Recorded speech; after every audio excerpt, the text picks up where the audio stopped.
Buket Aydın, hoş geldin. Hoş buldum. Şimdi bilinmeyen taraflarını konuşacağız. Hadi bakalım, çok heyecanlı.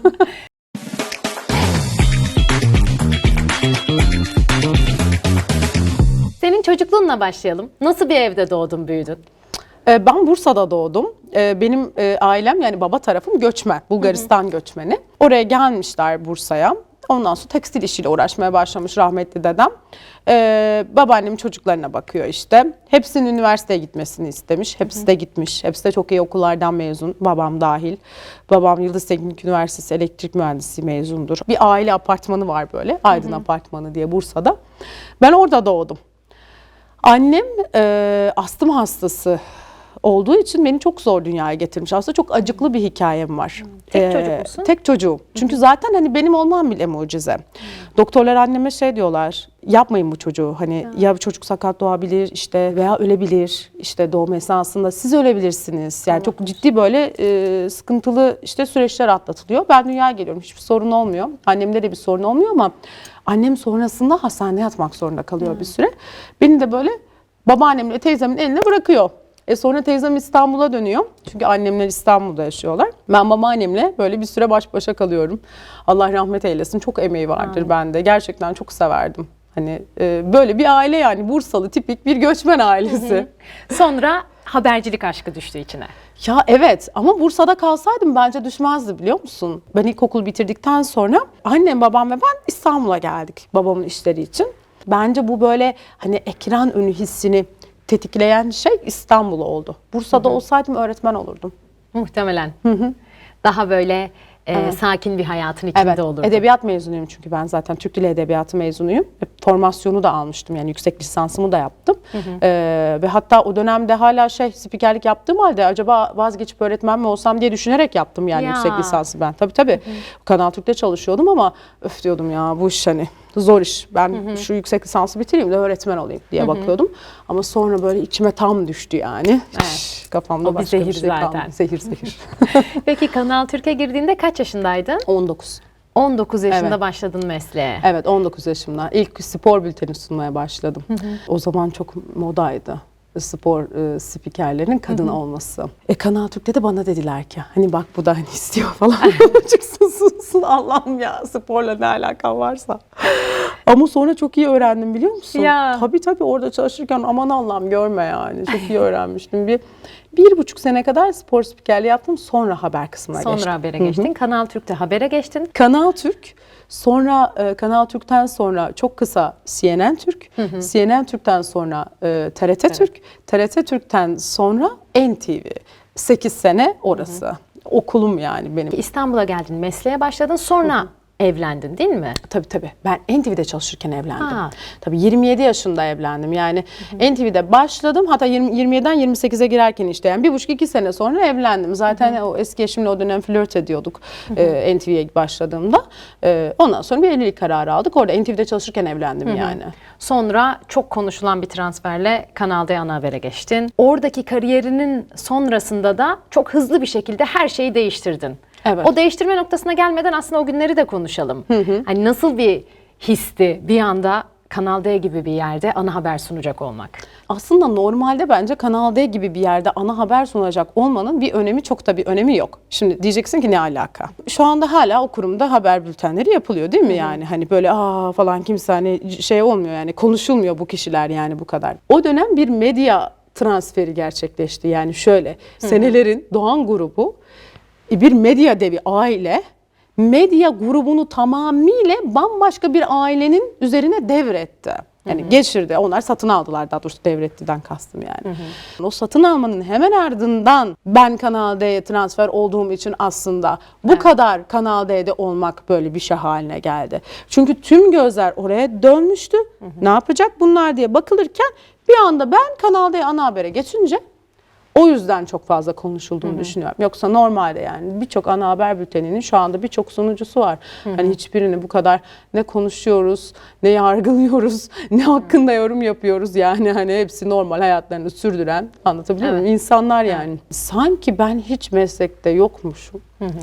Bir anda böyle ben mesela modacıymışım falan veya işte atıyorum influencer'mışım. Bir anda böyle Kanal D ana habere bana sen gel sun ya canım falan demişler. Ben öyle Güzelsin. sunmaya başlamışım. Ha. Ya böyle bir saçmalık var mı? Ben 8 sene zaten NTV'de, yani hiç kimse kusura bakmasın, burada gerçekten bu konuda mütevazilik yapamayacağım. NTV yıllarım için. NTV Gece Bülteni diye bir şey yaptım ya. Yani ömrümü oraya vakfettim. Her gece saat 23'ten saat 1'e, hatta bazen çok izleniyor diye uzatıyorduk 1.30'a kadar. Ve evliyken yani hayatımı ihmal ederek o programı yaptım ve çok izlenen bir işti. Ben zaten orada Buket Aydın oldum aslında. Ve mesleki her şeyi orada öğrendim. Son dakika yayınlar vesaireyle. Yani sonrasındaki süreç, sonra o Kanal D geçişte ünlü oldum diyebiliriz. Yani o hani ülkenin celebrity diye kabul ettiği böyle bir şeyin içerisine hop diye alıp beni de atmış oldular. Ama hani benim hayatımda çok bir mesleki anlamda etkisi var mı? Yok açıkçası. Ha, şöyle bir katkısı oldu. Yöneticilik de yaptım ben orada. Evet. Yöneticilik yapmayı da orada öğrenmiş oldum tabii. Haber daire başkanlığı Tabii, yürüttün tabii. aynı zamanda. Ama bir taraftan çok zor vazgeçilecek bir koltuktan çat diye de vazgeçtim bir gün. Çok da bir zaman geçmemişti aslında başlayalı. İnsanlar benim böyle çok hırslı olduğumu zannediyorlar. İnan ki hiç değilim. Hırslı hiçbir kimse o koltuktan o kadar kolay inmez. Ben çok genç yaşta bu mesleğe başladım. 19 yaşımdan beri hem okudum hem çalıştım. Çok zor günlerim oldu. Hiçbir şey böyle altın tabaklarla verilmedi. Ailemden 19 yaşımdan beri para almıyorum. Zaten öyle çok varlıklı bir ailem falan da yok. Kendi ailelerinde orta gelirli insanlar. O yüzden de böyle hani çok en sevindiğim kısmı şey olmuştu ilk çalışmaya başladığım zaman. Ya ne güzel, hani annemleri sıkıntıya sokmayacağım artık, onlardan bir şey istemek zorunda kalmayacağım diye düşünmüştüm. Ya Allah şükür bir şey istesem de yaparlardı. Hani hiçbir şeyimi geri çevirmediler kolay kolay da. Yine de insan mutlu oluyor. Tabii yani ki. Hani aileme yük olmayacağım diye. Yani kendi kendime çalıştım, tırnaklarımla kazıdım, işte zor zamanlar geçirdim, dışlandım, itildim, kakıldım, kendi kendime ağladım odalarda falan. Hani öyle zor süreçleri aşarak hani bir yerlere geliyorsun ve sonra şöyle oluyorsun. Bir dakika ya, bu benim hayatım ve akıp geçiyor ve benim gençliğim aslında gitmiş. Şöyle bir arkanı dönüyorsun, bakıyorsun, çünkü hani ben bu kararı aldığımda işte 35 yaşında, 36'ya işte girmiş miydim neydim, yani öyle bir dönemde aldım bu kararı. Ve hani ya ben artık hani yolu yarılamışım derler ya, hani yaş 35 yolun yarısı, ben yolu yarılamışım ve sürekli bir koşturmaca halindeyim. Kendimi böyle bir şey gibi gördüm ya, hamster gibi. Hani böyle hedefsiz, tamam mı? Sürekli bir kendisine verilen yerde, alanda, işte orada bir şeyin içerisinde dönen bir varlık. Yani bir hedefim yok. Çünkü bir hedefim kalmadı. Çünkü çok küçük yaşta hani habercilik anlamındaki ulaşabilecek en üst koltuğa sen ulaşmışsın. Düşünsene, orası Mehmet Ali Biran'ın, rahmetli Mehmet Ali Biran'ın koltuğu. Hakkıyla doldurmuşsun, doldurmamışsın, tartışmaya açıktır. Kendimi burada oturup ne çok harika yaptım diye övebilirim, ne de ay hiç yapamadım diye yerebilirim. İzleyicinin takdiridir. Çok sevenimiz de vardı, sevmeyenimiz de oldu. Herkes gibi, hepimizin öyle. Ve diyorsun ki ya benim hayatım ellerimden kayıp gidiyor. Hayatımla ilgili de bir takım değişiklikler yapmak istiyordum. Bunlara engel olacağını düşündüğüm için o dönem ben dedim hani buraya kadar geldiysem, bunları yaptıysam, burayı bıraktıktan sonra 2-3 sene sonra istediğim zaman yine istediğim şeyi yaparım dedim ve Nitekim orada öyle oldu. evet ayrılma kararı aldım. Hani istediğim zaman habercilik platformuna geri dönebileceğimi biliyordum. Nitekim de bu son 3-4 aydır öyle de oldu yani. Evet. Orayı konuşacağız ama az önce önemli bir şey söyledin. Yapmak istediğim değişikliklere engel olabileceğini düşündüm bulunduğum yerin. Çünkü sen pek çok değişikliği aynı anda gerçekleştirdin aslında. Onu çok açık bir şekilde ifade edeyim. Onda bir sorun görmüyorum. Şöyle, ben hani özel hayatımda bir değişikliğe gitmek istiyordum. Hani zaten eşimden ayrıldım biliyorsun çok kısa bir süre sonra. Benim özel hayatım beni bağlar. Ama çok önemli bir kurumdaysam ve orada yönetici pozisyondaysa seni özel hayatın kurumu da bağlayabiliyor. O yüzden ben kurumdan bağımsızlaşarak kendi özel hayatımın beni bağlayacağı noktaya hür bir şekilde anlatabiliyor muyum? Sadece bu hani Buket Aydın'dır ve bu Buket Aydın özel hayatıdır diye konuşulsun istedim. X bir kurumla bağdaşarak konuşulsun istemedim. O yüzden de böyle bir adım attım. Almış olduğum her kararın arkasındayım bu arada. Yaşamış olduğum her dakikanın arkasındayım. Hani hiçbir şeyde böyle ay keşke, ay şöyle, ay böyleydi, pişmanım falan filan gibi bir şey hiç aklımda yok. Bugün olsa yine bırakırdım orayı. Hatta iyi ki bırakmışım diyorum bugün baktığım noktadan. Çünkü hani böyle bir yer ne kadar böyle iyi gözükürse gözüksün, hani sana boğucu olmaya başladığı zaman artık o sistem, oradan kurtulmak gerekiyormuş. Bunu görmüş oldum. Bir de bu bana çok büyük bir cesaret verdi. Şöyle bir cesaret verdi. Aslında konuşulması gereken tarafı bence bu. Bütün bunu izleyen herkes için bunu söylüyorum. Hiçbir şeyden korkmasın kimse. Çünkü gerçekten su akıyor, yolunu buluyor. Ben öldüm, ben bittim falan. Öyle bir şey yok. Yok. Yani ne ölmüyorsun, bitmiyorsun, hiçbir şey olmuyor. Hep her şey olumlu ve pozitif taraftan bakmak lazım. Güç bence bizim içimizde. Evet. Biz böyle o güçle biz olmaya devam ettiğimiz sürece hiç kimse bize hiçbir şey yapamıyor. O makam ya da mevki senin sahibin değil. Tabii. Sen onun sahibisin. Aynen. Bugün istemiyorum ve gidiyorum. Dediğin Aynen. gibi yarın istediğimde yine yaparım. Aynen. Ama bu özgürlüğe sahibim ve o kararı verebilmek, yani aslında kendi kalbinin sesine sahip çıkmak, kendi istediğin hayatı yaşamak, herkes için daha güzel bir hayat olabilir o pozisyonda kalmak. Evet. Senin için öyle değilse konu kapanmıştır zaten. Kesinlikle öyle. Yani hani vay işte nereye bıraktı, vay nereden ayrıldı, nasıl yapar falan. Hiç öyle bakmadım. Yaparken de öyle bakmamıştım. Yaptıktan sonra da kendi bakış açımın daha doğru olduğunu deneyimleyerek yaşadım ki artık zaten bak mesela şu anda burada YouTube platformunda yayın yapıyoruz. Senin kanalındayız. Artık zaten geleneksel medya ölmüş, ağlayanı yok. Seçim gecesi işte bakıyorum Cüneyt Özdemir yayın yapıyor, seçim programı yapıyor YouTube üzerinden. Bir açtım 150 bin kişi izliyor canlı yayında. Hani bugün benim diyen televizyonları 150 bin kişi aynı anda izliyor mu bilmiyorum, çok şüpheliyim. O yüzden hani diyeceğim şudur ki artık bizim zaten bütün gazetecilerin böyle özgür bir platformu var. Artık internetin yayılması, işte YouTube'un gelişmesi, başka platformların türemesiyle birlikte zaten sesimizi duyurabiliyoruz. Böyle kanalların hani sopa gösteren falan duruşuna da artık kimsenin de böyle bir şeyi kalmadı bence, hani hadi artık ya falan deyip böyle hani ben giderim dediğimizde bir sisteme de dönmüş olduk aslında. Doğru. Bu sayede. Sen de şimdi işte son dönemde özellikle haber sitenle de çok konuşuluyorsun. Orada da paylaştığın böyle kısa videolar var ve az önce yayından önce konuştuk ya, orada da belki cesaret edebilmek, bir şeyi açıklıkla söyleyebilmek, kendi görüşün neyse. Linç edilmeye alışıksın zaten. Ona ben çok alıştım. Yani hani o görüşleri umursamamayı başarabiliyor musun? Başarıyorum. Bence de başarıyorsun. Yani gözlemlediğim o. Aynen. Tebrik ediyorum bu konuda Gerçekten seni. inan ki bak ya şu tırnağımın ucu kadar umurumda değil. Hiçbir şekilde etkilenmiyorum. Yakınımdaki insanlar bunun şaşkınlığı içerisindeler. Bana diyorlar ki biz senin yerinde olsak köprüden kendimizi atacağız. Sürekli böyle mesela Twitter'da şu hakaret. Diyorum ki niye hakaret ediyorlar? Şimdi soruyorum karşı taraftaki. Diyor ki işte senin diyor işte diyor söylediğin şeyi beğenmiyorum. Diyorum ki ifade özgürlüğü var mı? Var. Ben de onun söylediği şeyi beğenmiyorum diyorum. Ben ona hakaret ediyor muyum? Yok. Şimdi o bana bunun için ediyor değil mi? Hani benim söylediğim şeyden hoşlanmıyor çünkü. Evet. Diyorum ki ben bunu niye kafama takayım ki? Ben onunla aynı şeyi düşünmek zorunda değilim. Ben bir gazeteci olarak öngörülerimi paylaşıyorum ki çok ilginçtir. Ne dediysem de çıktı. Şimdi seçimin birinci turundan önce ben bu videoları çektim. İşte hakaret işte bir şey söylüyorum. Öyle değil işte yalancılar, algı operasyonu yapıyorsunuz. Şimdi algı operasyonu kimlerin yaptığı çok net belli oldu. Burası bir siyaset platformu değil, o yüzden konuşmak istemiyorum. Ama seçimin birinci tur sonuçlarına baktığımızda bize algı operasyonu yapıyorsun diyenlerin yapmış olduğu konuşmalara baktığımızda şimdi sonuç konuşma. Tamam. Ben konuşmalarıma bakıyorum, sonuca bakıyorum, bir algı operasyonu göremiyorum açıkçası. Doğruların görülmüş olduğunu ve bunların anlatılmaya çalışıldığını görüyorum. Ama başka insanlara baktığım zaman onların algı operasyonu yapmaya çalıştığını görüyorum. O yüzden hani bu noktada benim doğru bildiğim bir şeyi söylüyorsam ve bu nedenle taşlanıyorsam benim zerre kadar umurumda olmuyor. Ben çoğunu okumuyorum bile. Zaten avukatım okuyor benim. Yani hani hepsine de çat çut davalarımı açıyorum. Sonra arabulucular yollara düşüyor, arıyorlar. İşte vay yapmayın etmeyin. Orayla da vallahi diyorum avukatla konuşun. Çünkü gerçekten bu sefer ağlıyorlar. Yok şöyleydi, böyleydi. İşte biz ne yapacağız, ne edeceğiz? Yazmadan önce düşünseydin. Yani herkes elinde telefon, cevval kesilmiş. Çık çık çık. Hakaret, hakaret.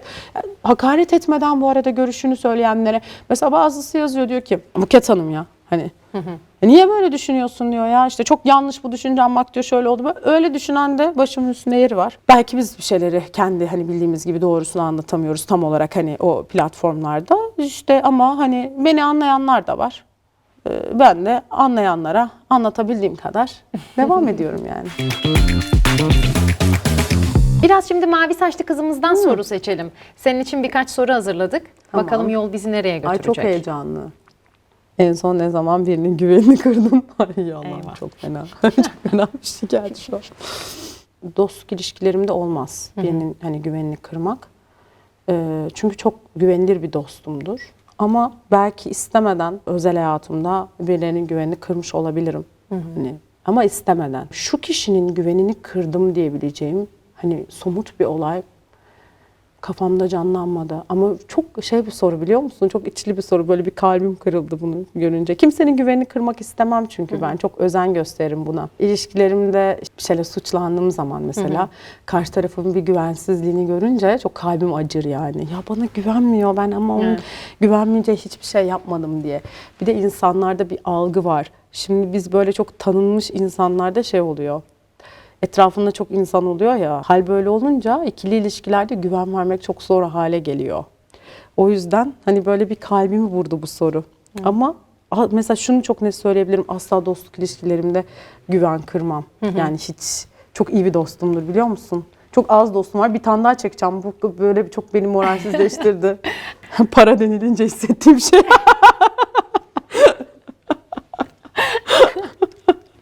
Para denince hissettiğim şey saat.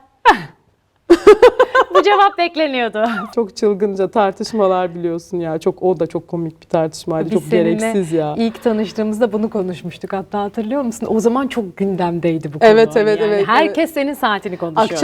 Akçakale Evet, muhabbeti. Yani bu aynen. aslında doğru, bu saat konusu yeni bir konu değil. Ben Akçakale'ye gitmiştim. Sınırda işte o dönemki harekatı takip etmek için. Orada da işte yine bir gazeteci ve bir muhalefet partisi vekili işte vay saat takmış, sınıra gitmiş, bilmem ne yapmış falan filan yazmışlardı. Onun üzerine çok ciddi bir tartışma çıkmıştı. Sonra hatta ben de onlara şey demiştim, yani evde oturmuşsunuz elinizde telefon, ben sınırdayım, tepeden bombalar düşüyor, belki de öleceğim. Ha saatte gitmişim, ha istersem Kaşıkçı elmasını takıp gitmişim, size ne yani? Hatta Okan Bölgen dalga geçmişti benimle. Seni böyle mi gömsünler falan, diyor ki ziynet eşyalarımla beni gömünüz falan. Ben de olsam evde bırakmazdım demiştim. Aynen öyle. O da onun gibi. Ya o saat mevzu hep böyle bir süredir var olan komik. Para denilince benim hissettiğim şey güvenliktir. Ben Oğlak burcuyum. Para benim için güvenli bir ortam. Çok para istemem ama parayı da severim. Yani param olsun isterim ama çoğunda gözüm yoktur. Para benim için eşittir güven duygusu. Çünkü bence çocukluktan kalma bir his. Bak onu da sana sebebini anlatayım. Bizim durumumuz böyle iyiyken bir anda böyle bir dönem, hayatımızın bir döneminde, benim çocuk olduğum bir dönemde kötüleşti. İşlerinden dolayı babamın. Sonra hatta babam o iş değişikliğini yapmak için İstanbul'a geldi zaten. O süreçte böyle ben de hani para olmadığı zaman güvenli bir alanın olmadığı algısı tetiklendi ve gelişti. Hani bak bizim paramız bitti, yerimiz değişiyor. İstanbul'a gelirken ben çok üzüldüm Hilal. Çünkü ben Bursa ortamında yetiştim ve çok farklı bir ortam. O kadar farklı bir ortam ki biz birbirimize salak, bak salak. Salak demeyi bilmezdik. Ben İstanbul'a geldim, ortaokula başladım, servise bindim. Çocuklar birbirine ağza alınmayacak şeyler söylüyorlar benim yaşıtlarım. Servise indim, hüngür hüngür ağlıyorum. Annem diyor ki ne oluyor dedim, çok kötü şeyler söylüyorlar. Ben buraya nasıl gideceğim? Ben buraya gitmek istemiyorum. Bu çocuklarla aynı yerde olmak istemiyorum. Hani o kadar ağlamıştım ki ve o dönem bana şöyle düşündürtmüştü bu. Bizim işte yaşadığımız parasal sıkıntılardan dolayı biz işte şehir değiştirdik ve ben istemediğim insanların yanında işte kalmak zorundayım. Çünkü benim oradaki arkadaşlarım bana göre çok iyiydi. Benim oradaki ortamım Bursa'daki bana göre çok iyiydi ve orası değişince bunu böyle beynim parayla alakalandırdı garip bir şekilde. Hal böyle olunca para denince hissettiğim tek şey güven duygusu. Yani o yüzden hayatında olan insanda senin seviyende para kazansın istersin. Daha geçen gün dedim ki ben hani hep bir şey muhabbeti vardır ya. İşte hesabı ben öderim ne var ki falan. Hani böyle işte o ödesin sen mi ödersin o mu öder falan filan. Vallahi ben çok dürüst bir şekilde bir şey söyleyeceğim. Kesinlikle ben bir kadın olarak bir erkekle yemeğe gidiyorsam asla hesap ödemem. Asla.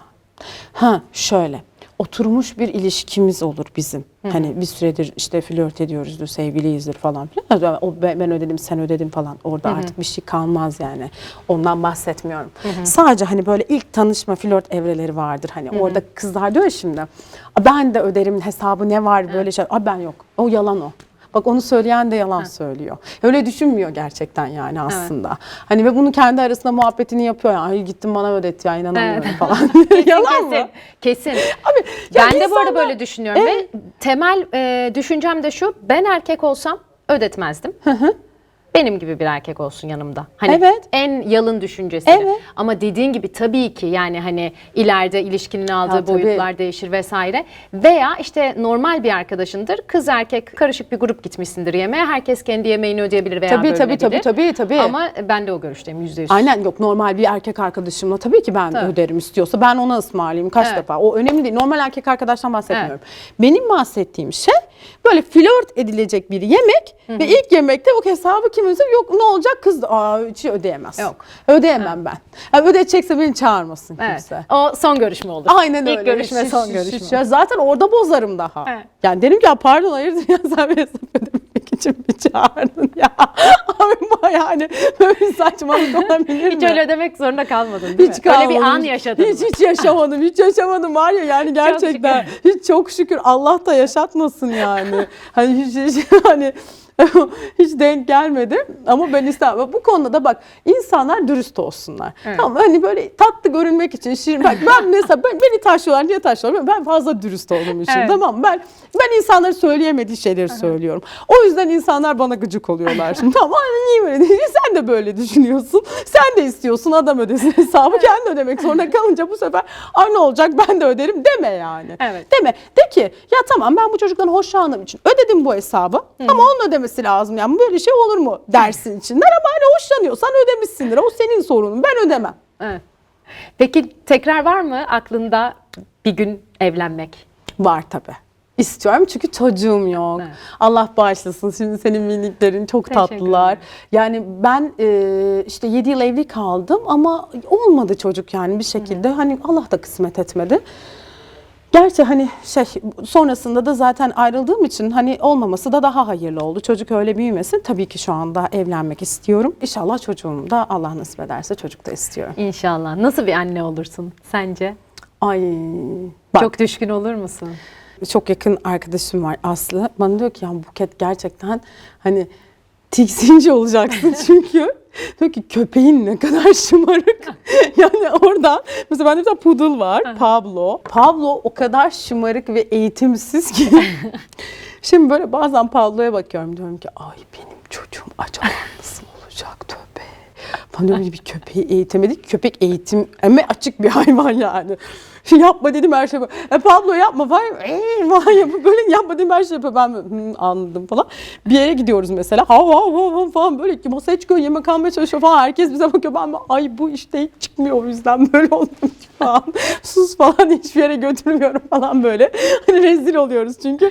Bir gün bir yere gitmiştik yan masada bir hanımefendi döndü böyle yaptı. Hani kadar eğitimsiz bir köpeğiniz var dedi ben böyle. Hayır eğitimsiz değil o eğitim aldı şımarık biraz. Daha kötü. Daha kötü. Yani kısaca benim çocuğun ilerideki hali, temsili benim çocuk. Ben biraz şımartırım ya. Acaba baba nasıl olur? Babam, bence baba da şımartır.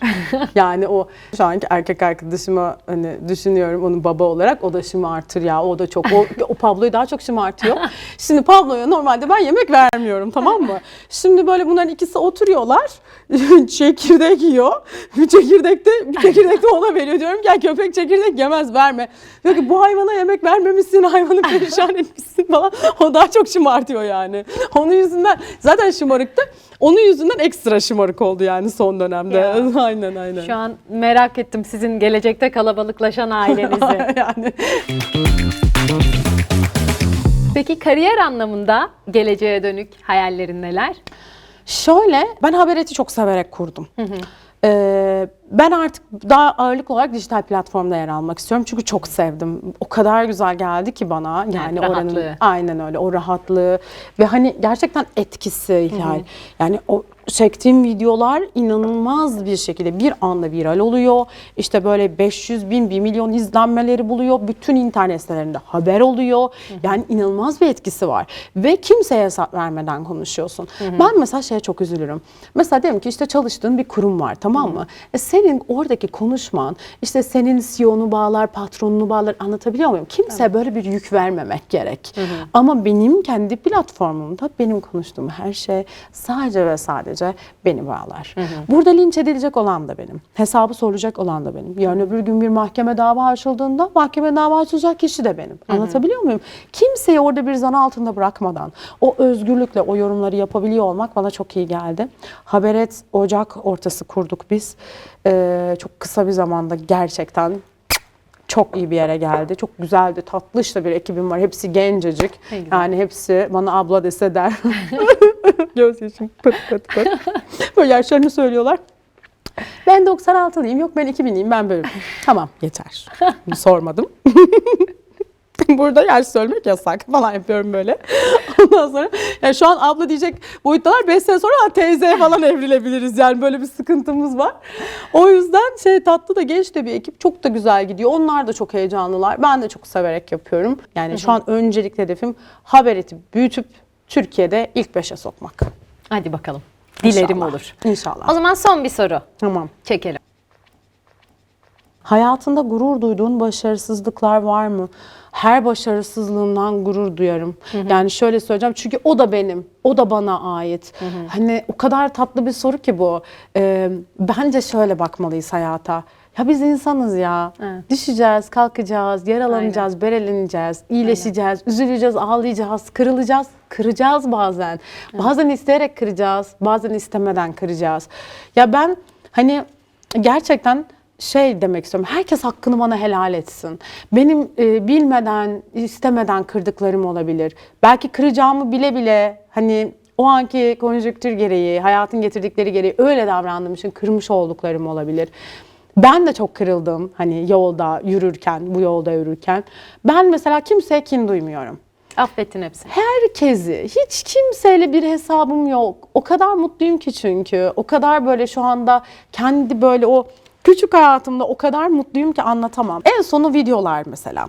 İşte kötü kötü şeyler yazıyorlar. Aslında böyle yapıyorum, biliyor musun? Onları yazanları bile bazen anlıyorum. Şimdi diyorum ki işte politika, siyaset hayatımıza girdi. Küçücük çocuk biliyor. Küçücük. O gün benim arkadaşımın kızı var. Hilal 5 yaşında. Servisten inmiş ağlıyor. Arkadaşım videoya çekmiş. Anne çok kötü bir şey oldu. Diyor ki kızım diyor ne oldu diyor. Diyor ki Tayyip Erdoğan'a kötü dediler diyor, ağlıyor. Tamam, bunu videoya çekmiş. Diyor ki kızım niye ağlıyorsun? Kötü dediler demesinler diyor. Tayyip Erdoğan'ı çok seviyormuş. Serviste bak ama 5 yaşında, dikkatini çekerim. Küçücük çocukların birbiri arasında konuştuğu muhabbete bakar mısın? Kemal Kılıçdaroğlu ve Tayyip Erdoğan konuşuyorlar. Bu konuda birbirlerine kötü yorumlar yapıyorlar ve belki de öbür tarafta Kemal Kılıçdaroğlu'nu seven çocuk da ağlıyordur. Onu da bilemem. Hani o da belki Kemal Kılıçdaroğlu'na kötü bir şey söylediler diye ağlıyordur. Buradaki de böyle ağlıyor. Siyaset bu kadar hayatımıza girmişken ve hani bu kadar ülke kutuplaşmışken hani insanlar belki işte o anda işte mevcut hükümetin değişmesini isteyenler yani. Hani benim söylediğim şeye böyle cinnet geçirip bunları yazıyor olabilirler. Sinirlenip o anda. Niye böyle yapıyorsun? Niye destek veriyorsun ya? Oysa ki şöyle bir şey var. Ben açık destek hiçbir zaman açıklamadım. Ben hep gördüklerimi söyledim. Ben sadece şunu söyleyeceğim. Bu ülke hepimizin. Biz birlikte yaşıyoruz. Birlikte yaşamaya da devam edeceğiz. Bizi kim yönetirse yönetsin. Bugün Tayyip Erdoğan, yarın bir başka isim. Kim yönetirse yönetsin. Halk olarak biz seçime gidiyoruz. Bizim seçtiğimiz insanlar bizi yönetiyorlar. Geçen seneler böyleydi, önümüzdeki senelerde böyle olmaya devam edecek. Fakat biz birbirimizi kırarak, inciterek, bu şekilde ötekileştirerek hiçbir yere varamayız. Çok güzel bir ülkemiz, harika bir vatanımız var. Biz birbirimize destek olarak ilerlemeliyiz. Bence bu kutuplaşma atmosferinden seçimlerin hemen ardından hızlıca çıkılmalı. Ekonomik anlamda adımlar atılarak daha ileriye nasıl gidebiliriz? Teknoloji anlamında, ekonomi anlamında, işte çocuklarımızın eğitimi anlamında. Bence birbirimize kin kusacağımız vakti bunlara harcarsak çok daha tatlı olur. Kimse kızmasın. Dediğim gibi seninki kazandı, benimki kazandı diye saçma saçma işlere de kimse girmesin. Önümüze bakalım artık ülkece biz ya. Biraz daha rahat, huzurlu olabilelim diye uğraşalım bence. Bir arada olup birbirimizin mutluluğuyla mutlu olabileceğimiz ve aynı masada farklı görüşlerin de konuşulabileceği, kimsenin kimseye küsmeyeceği veya senin dediğin gibi belki gizlemek zorunda kalmayacağı günler olur dilerim. Çok İnşallah. teşekkür ediyorum geldiğin için. Ben teşekkür ediyorum. Şimdi Çok bir tatlı bir hatıra program. fotoğrafı çekeceğiz. Gel.